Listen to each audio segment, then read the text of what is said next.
Hello, I'm Chris and I'm a software engineer at Flock, and today I'm here to talk about leveraging native components and specifically how Flock replaced a key part of their application with a native component which give us much improved performance and also a better user experience.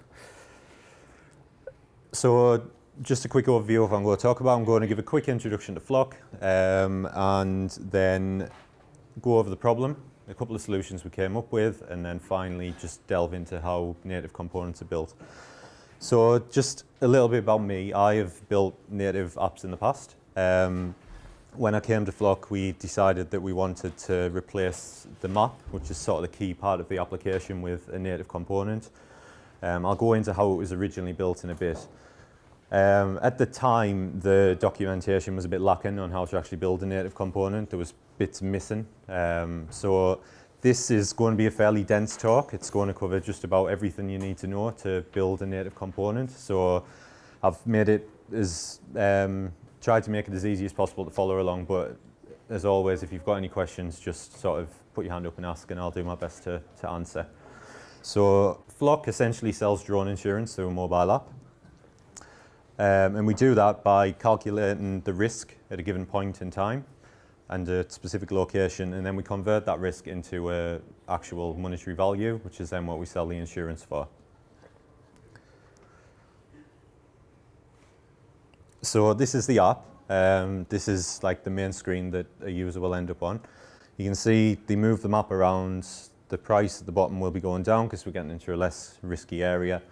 It'll move again in a second. What you're seeing on screen now is actually the old map view, and you can see that it's not very fast. The yellow sort of circles flickering, and what that actually is a web view, which is rendering a web page. So that was our sort of MVP implementation of what we wanted to sort of get out of it. And the purpose of this talk is to talk through how we took it from a web view to a fully native component.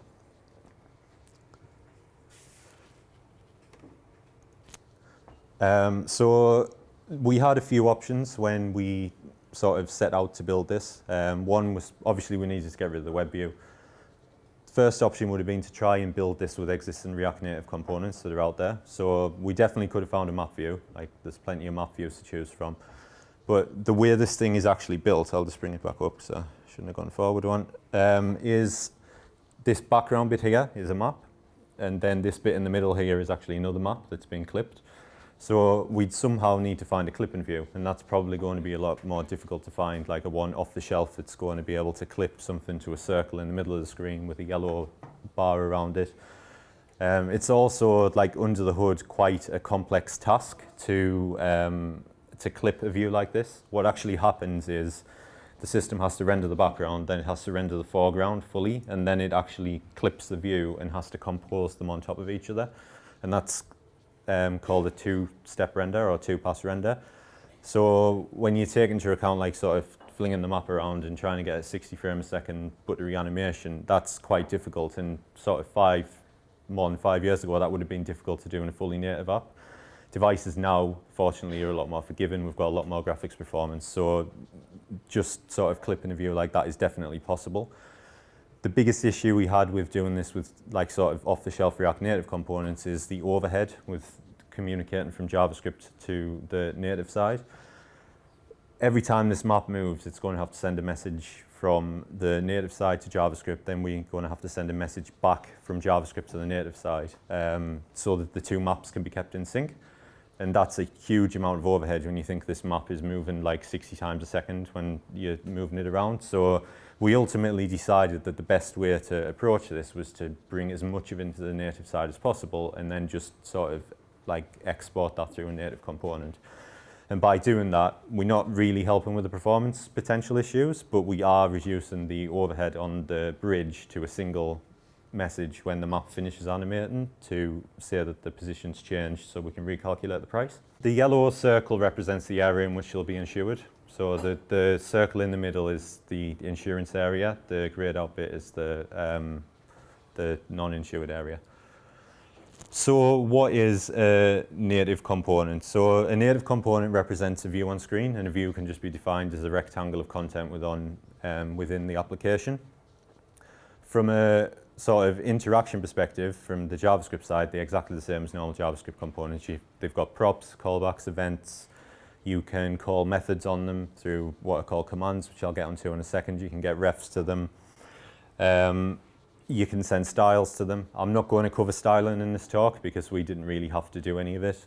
All of the sort of layout and external styling is handled by React Native out of the box.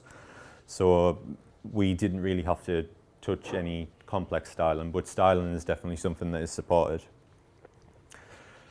So there's going to be quite a few code slides in this talk, so I thought it would be best just to go over sort of what these files are, where they sort of located in the project, and just so there's sort of a map. On every single code slide as well, it'll just have written at the top what code file they're from. So we've got the JavaScript Map View, we've got several iOS files, there's a view in Swift, a view manager in Swift, a view manager in Objective-C, and an extension to the built-in coordinate, which I'll get to in a second. And then on Android, unfortunately, the paths were a bit too long to fit on the slide, so I've had to take a few folders out. But ultimately, we've got a map view manager, and utils, which brings us on nicely to what is required for building a map view after I've quickly talked about the public API. So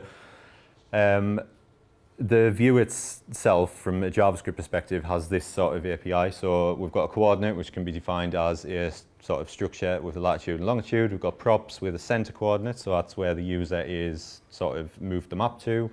The zoom, how far they zoomed in. On change is a callback that gets called when the map finishes moving, and then an on map load field, just as another example of an event. We've got a show attribution command, which I'll get to in a second, and then obviously render. So this is what it looks like in JavaScript. Now onto the native stuff. So we had a few choices for languages, on iOS at least. We chose to go with Swift because of its increased type safety, and also because of its more familiar syntax to JavaScript developers. React Native itself is actually written in like Objective-C and C++ and a bit of C, so you can't avoid Objective-C completely, but you can reduce it quite significantly just down to a few lines in a file. And that's just because it relies a lot on the Objective-C runtime and the way that it works under the hood. So we still need that little bit of Objective-C, but you can get rid of most of it. For Android, we chose to use Java. We could have just as easily chose to use Kotlin. We chose Java because we were already introducing 2 new languages up there. Java's probably more familiar to most developers, so we just stuck with Java. But we could have just as easily chosen Kotlin. So I've mentioned there is a little bit of Objective-C. I thought I'd just quickly go over and point out the similarities between JavaScript and how you sort of pick the bits out, because it's probably the sort of least familiar language to most people. So this little dash here just means it's an instance method. The next bit is the return type of the function. This bit here is the method name or selector. Selectors, its official name. First parameter, second parameter. So you can see that the sort of parameters and names all mangled up together, and they do tend to get quite long. But that's the equivalent method defined in JavaScript, so not too dissimilar. And then just sort of some mapping between Swift and Objective-C, because we're going to be doing that as well. So the only real important thing to notice here is that the width has disappeared. So there are some rules set up by Apple as to how method names translate between Objective-C and Swift. The real important one to note for here is that width just disappears. So if it's a name parameter, there's no width. And that's important because if we write a method in Swift and we need to expose it to React Native, we need to know how to write it in Objective-C as well, unless the binding won't happen correctly. There are some other rules. So Apple's got brilliant documentation on what these rules are, so I would suggest just going and looking them up if you need to do anything like this. So now on to the setup. So the bare essentials to build a native component are a native view and a view manager. And a view manager is a singleton, so there's only sort of one of them running throughout your entire application process. And they're responsible for managing any instance of that particular native view on the screen. On iOS, views should always inherit from UI view, and on Android, they should inherit from view. However, you're more likely to subclass some existing subclass of view on Android, such as a layout, which will handle some of the more sort of complex layouts for you. I'll go into the one that we chose and why we chose it in a second. So this is MapView.swift, so this is sort of our native view on iOS. This is the simplest definition just to get us started. So we've defined a class called MapView that inherits from UI view, and that's it. That's all you need to get started. That will actually render a white box on screen or a black box on screen, so that's a perfectly valid view. Class name and parent class. This is the view manager, so it's a sort of the singleton that will manage all the instances of the view on screen. The first thing to note here is it has to be set up on the main thread. So any interaction with UIKit on iOS has to be done on the main thread. If it isn't, you'll start to see weird behaviors in your application, and ultimately it'll just crash because it can't deal with it. So very important, any interaction with UIKit must happen on the main thread. The other thing to note in here is this one. So this is sort of like a factory that just gets called whenever React Native requires a new instance of your view. So you've in JavaScript rendered this map view. Somewhere down the line, this function's going to get called, and you just have to return a new version of your view. The frame here is arbitrary. It doesn't really matter. Just return anything as long as the view works. It'll actually get sized later as part of the layout process. And finally, the Objective-C bit. So you need an Objective-C file, and you just need to call this macro here, which is rct extern module. What that does behind the scenes isn't really important. It just spits out some Objective-C code. If anyone wants to know how it works behind the scenes, you can ask later, and I've got a bit of an idea how it works, but it's not really relevant to the talk. You just need to do it, and that's it. So from an Objective-C perspective, that's all you need from an iOS perspective. On Android, this is the MapView class on Android. So we've got a class called MapView that extends frame layout.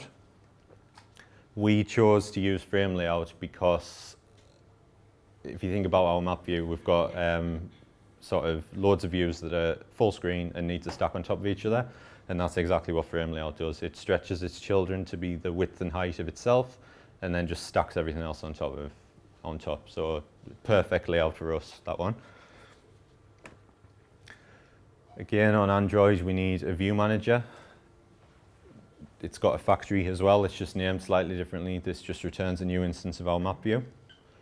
Other than that, essentially the same as the iOS side. And then finally, back in JavaScript world, we've got a component called MapView, and all we do is just import the native map view and just render it.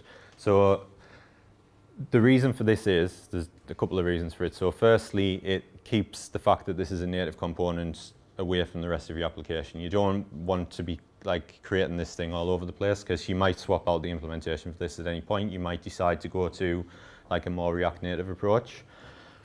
There's also later on going to be some translation that happens here between the event handlers and commands that you're going to have to do every single time. So it's best just to sort of wrap this in a JavaScript component and handle all of that in here.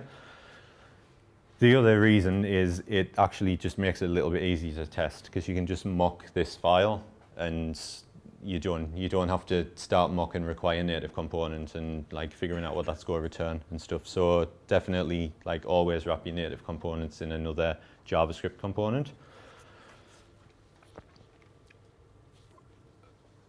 So props. So most important part of any React API. React Native supports a full set of primitives. It supports arrays and lists, and it supports objects, dictionaries, and maps, or whatever you want to call them. You create a prop by defining a setter on your view, which I'll show you in a second, and then you have to wire that up to React Native. So it's always a two-step process. You have to define a setter, and then you have to wire it up to React Native. On iOS, the primitives include ns, integer, cg, float, and bool. On Swift, that would be int, float, and bool. NS number is just like a class version of the previous three, and NS string represents strings. Arrays and lists are lists. NS array and NS mutable array. NS array is immutable, so that's the difference. Objects dictionaries are maps. NS dictionary and NS mutable dictionary. Again, NS dictionary is the immutable version of that.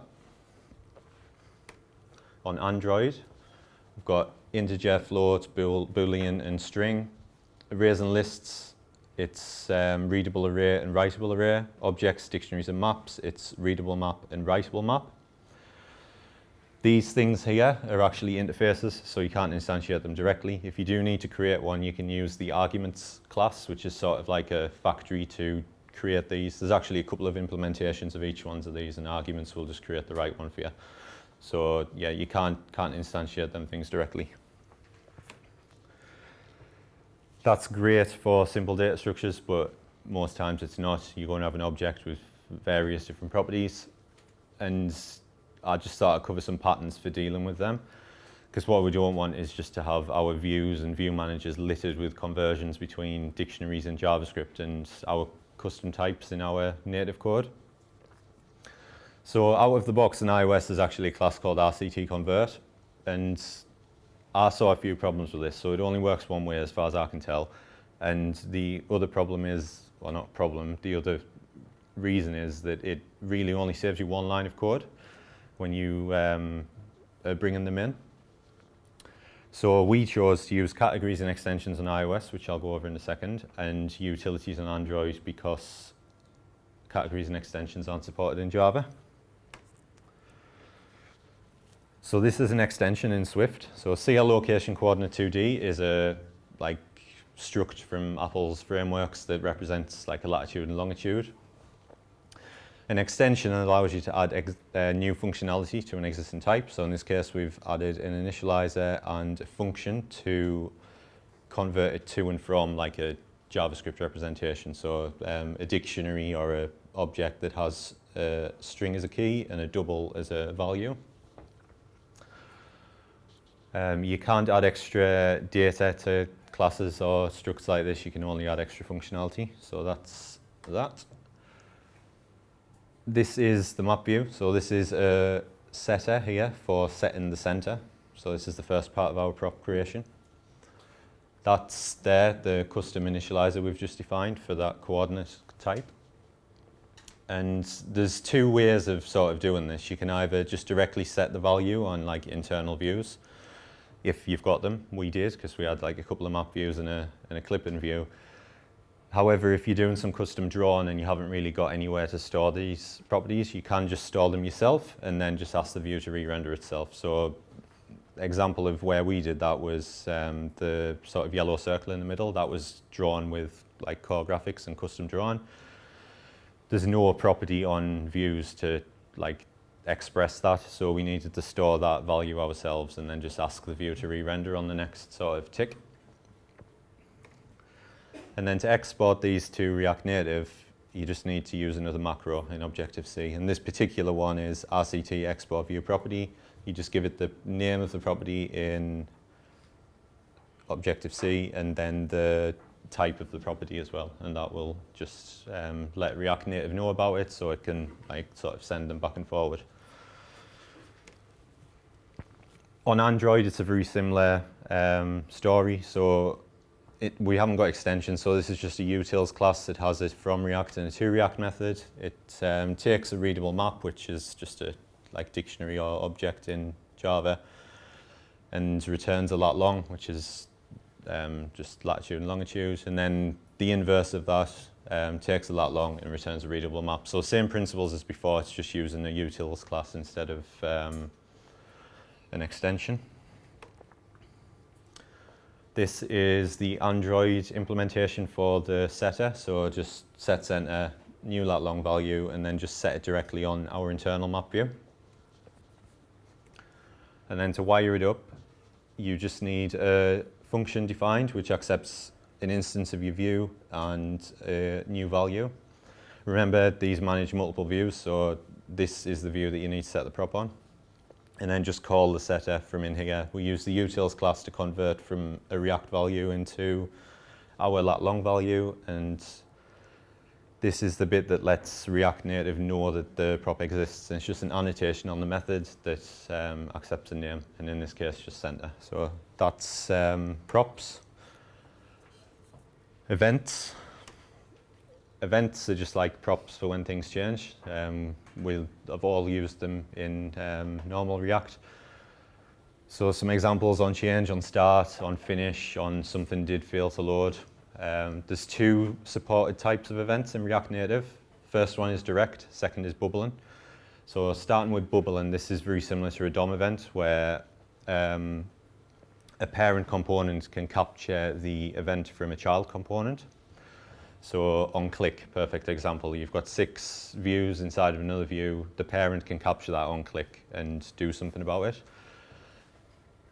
They're really meant for sort of UI events. Direct events are sort of not meant for UI events and meant for more abstract things like map did fail to load. So things that only really one person needs to know about, not like clicks and drags and stuff like that. The implementation for these is different on iOS, so I think props were probably quite like similar in the way that they implemented on both platforms. Events do get like separated a bit. So on iOS, to define an event, you need to define a property with one of these types. So it's either RCT bubbling event block or RCT direct event block. These are just Objective-C blocks, and you can just think of them like functions. So they're just like a variable of a function that can be called later on. These are callbacks in iOS that just like get called when something happens. Because these are optional, we just need to make sure that it actually exists before we try and call it, else the application will crash.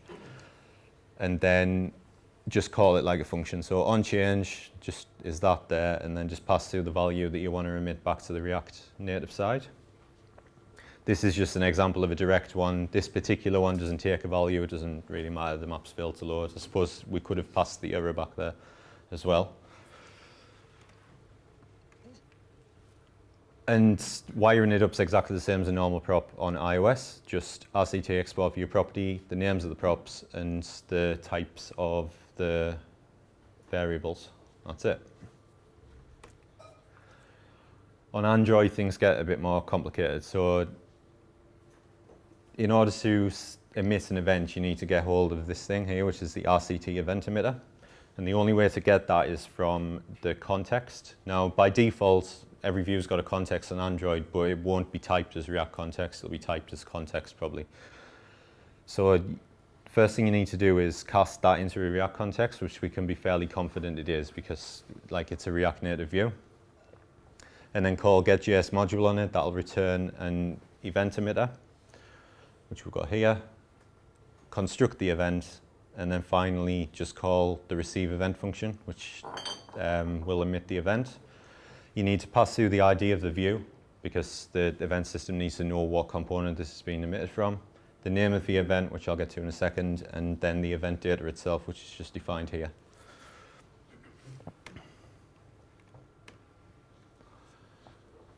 So to wire this up, unfortunately, is not as simple as it was on iOS. It's a bit more involved. I've defined this in JavaScript on the next slide because I think this is a bit difficult to sort of parse, but essentially, depending on what type of event you've got, you need to implement one of these methods. They're a bit long-winded. Get exported custom direct event type constants or get exported custom bubbling event type constants. They both accept a fairly similar structure, but it'll be much easier to see what that is on the next slide, so I'll just carry on. So these are the two structures in JavaScript. If you've got a direct event, it's expected to be an object with a key for each event, and this is the name that you will pass to the event emitter. The next bit is, so that has to be an object with a single key, and it just needs to be registration name and then the name of the prop on the JavaScript side, and that's what sort of makes the link between your Java event and the JavaScript event on the other side. For bubbling, it's a bit more complicated, or a bit more longer. So you've got same structure, name of the event in Java. It has to have an object as a value. It needs a single key called phased registration names, and then that is expected to be another object with at least one key called bubbled, and that should be the name of the prop on the JavaScript side. If you do want to override the name of the captured event, you can do that here, but like in most cases, it's probably just safe to leave that off and just use the defaults like capture on the end for like the rest of React events.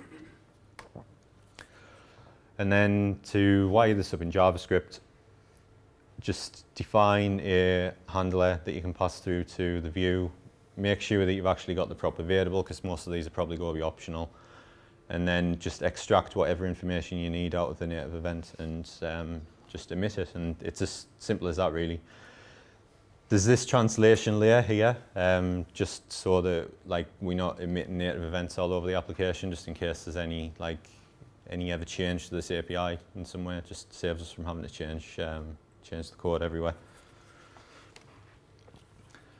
So the last bit of API you need to build a native component is a command. So after this, there should be every bit of information you need to build a native component. So commands are just like methods on your components. So, just a way to sort of ask them to do something without having to deal with like sending props back and forward and stuff like that. The access through refs, so just like you would on a normal sort of React component, you'd get a ref for a component and then call a method on the instance of it. Exactly the same, it's just this method happens to get dispatched on the native side.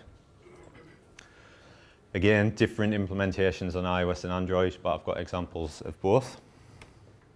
So defining a command. The reason we needed a command is because we were using Mapbox as a map view for both of them, and there's actually a little button in the bottom right-hand corner of the Mapbox map to show the attribution UI. And that was conflicting with our UI, so we took the button out, but we needed another way to trigger it because we still needed it there. It was a requirement of using Mapbox. So we needed a way to trigger that UI from the JavaScript side, but the call to do that was a native call. So this command here lets us do that by asking the map to show its attribution UI.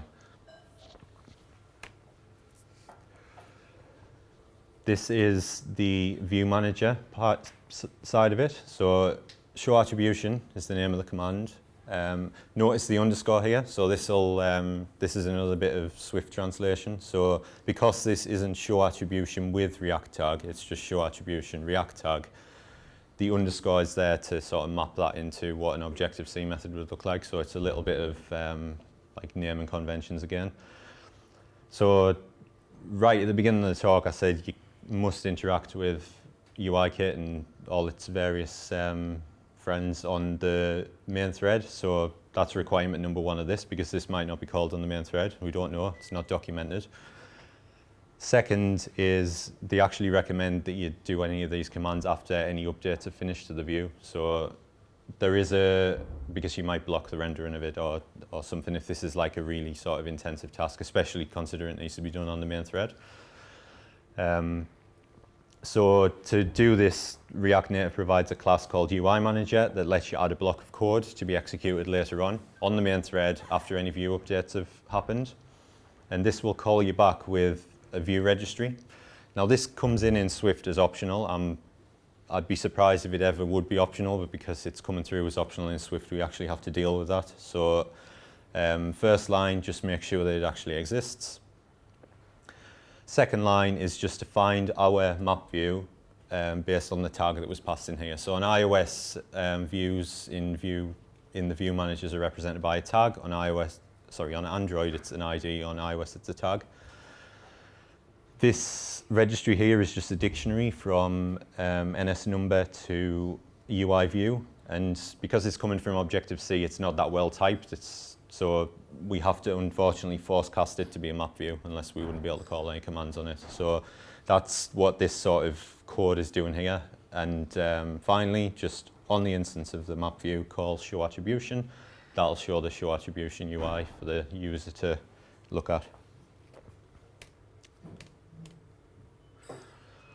Last but not least, on iOS, you just need to now expose this to React Native. So RCT extern method, show attribution. There's no with here, so that's why there was an underscore in Swift. So show attribution, React tag. On Android, same thing, methods to execute for the command and then just do something as a part of that method. In our case, we just needed to show the attribution UI. I've actually shortened this a bit. It's a bit longer, but it's the same sort of principles. On Android, you need to do this, this just returns a map from the command name to a specific integer that can be used to represent the command.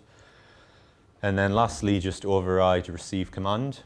This will be provided a view, which is the view that the command needs to be called on, the ID, which is what you've defined up here, and any arguments that have been passed in from the React Native side, from the JavaScript side even. And then it's just a case of like checking if the command ID matches what you're expecting and then calling the show attribution method.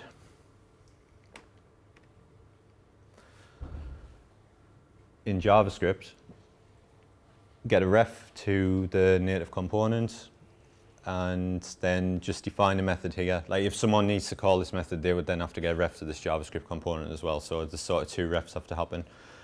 And just import the UI manager from React Native and call dispatch view manager command, pass in the view, pass in the command you want to run. You can get that from the ref. So view config will come back as part of the ref and you can get all the information you need there to send the command off. This is just where you would pass in the arguments. We didn't have any, so it's just null. But yeah, that's it. That's everything you need to know to build a native component. So I'm just going to briefly touch on how we tested all of this, because I think that's just as important, and then on to questions and stuff like that. So we definitely want to unit test our logic. That was like one of the goals from the outset. We had varying approaches to do that on the different platforms. On iOS, it was actually quite straightforward. We just instantiated the view and we'd already built it in such a way that most of the logic had been sort of extracted out into separate methods anyway, so we could just call the methods with the right dependencies and parameters and just make sure that the result was what we expected. On Android, it was a bit more complicated. When you run unit tests on Android, by default, it actually stubs out the entire Android framework with a version that throws an exception whenever you try and call an Android framework method. So just in a unit test, instantiating the view and trying to call methods on it will ultimately just end up in an exception being thrown. Now, there are third-party libraries to help get around this, but there's two problems with them. So firstly, they're quite tricky to get working with native dependencies, as in like Android native dependencies, so anything that's using C++ or things like that. And we were using Mapbox, which is mostly written in C++, so that like was an initial sort of roadblock. The other problem is the sort of lag behind on Android releases a bit, because you have to sort of keep up with the Android API. So it could unintentionally add some drag to your release process if you're waiting for a test and dependency to be updated. So two sort of problems with it. Ultimately, we decided that that was just too much sort of tech to take on just to test a single view. So what we did is just extract out all the logic into plain JavaScript classes and test them. It did add some code complexity, but it did mean that we could sort of test all the logic that we wanted to test, and the rest of it was just covered by UI and application tests. So what we learned from this, I think, is important as well. So iOS is definitely a cleaner API than Android from a React Native point of view. Android feels either less finished or less polished. I'm not sure which one of them it is, but iOS just seems to have it like nailed down a bit more. Testing is definitely more complex on Android. I don't think that's a React Native problem. I just think it's just an Android problem. I'm sure if we were building a larger Android app, it would have been sort of worth more investment in trying to figure it out properly, but it was one view. We did what we needed to get it tested. The only big issue we had was with memory on iOS. So this stemmed to the two-pass rendering problem. So when you zoom in, that circle actually gets bigger and bigger and bigger. And it got to the point where that sort of clipped view was so big, part of the clipping process and the rendering process actually rasterizes that image. So you end up with like quite large bitmaps in memory, and that was ultimately leading to the application being killed because of memory issues. So the way we got around that was just to disable the clipping and disable the yellow circle once it got to the point where it was too big to fit on the screen anywhere. So at a certain point, you can actually see in the corners, if you look at the app, the yellow circle actually disappears. And that is what helped us avoid that sort of memory crash or kill, whatever you want to call it. And any questions are welcomed, and thanks for listening.